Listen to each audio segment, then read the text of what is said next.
The feud between Lampião and the Nazarenos. In the northeastern Backlands of Brazil, where the ground cracks under the scorching sun and the wind carries dust and silence, a rivalry was born that would echo through generations. A war that involved no official armies or political treaties, but rather armed men, courage, hatred, and gunpowder. On one side, the most feared and famous cangaceiro in Brazilian history, Virgulino Ferreira da Silva, known as Lampião. On the other, the Nazarenos, hardened cowhands, defenders of law and land. This feud was more than just ambushes and shootouts, it was a clash of worlds.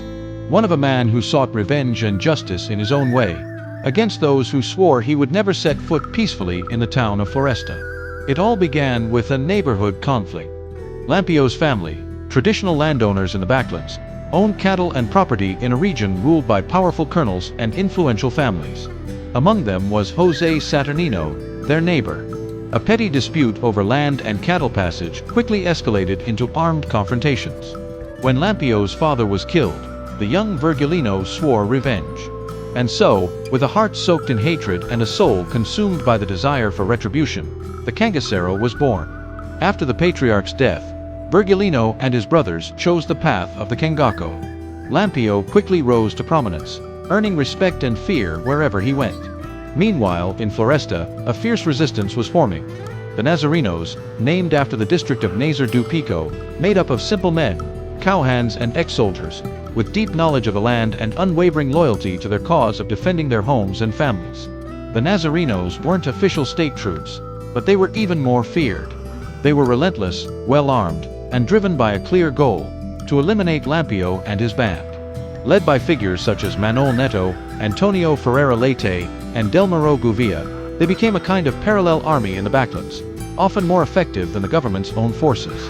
Hostility between Lampião and the Nazarenos grew with time. From both sides, insults turned to threats. Threats became bloodshed. Lampião branded the Nazarenos as traitors to the people, lapdogs of the elite, enemies of the Backlands.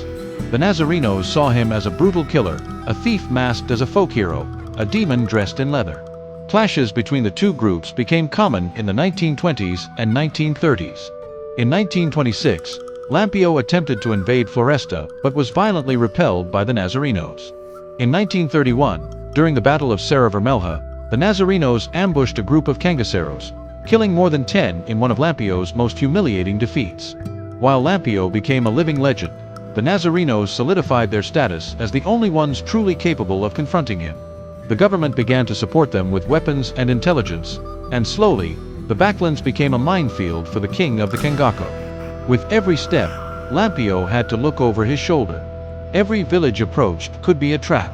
The final confrontation was set in motion quietly, through alliances and informants.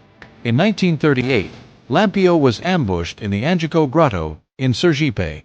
The operation was led by state troops, but the Nazarenos played a crucial role in supplying strategic intelligence. In that attack, Lampião, Maria Bonita, and part of his group were killed.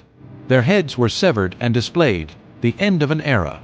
The Nazarenos had won, but they did not celebrate. Many died poor, forgotten by the same state that once relied on them. Others lived to old age, bearing the weight of all they had seen. Lampião became myth, a symbol of resistance, banditry, and popular culture.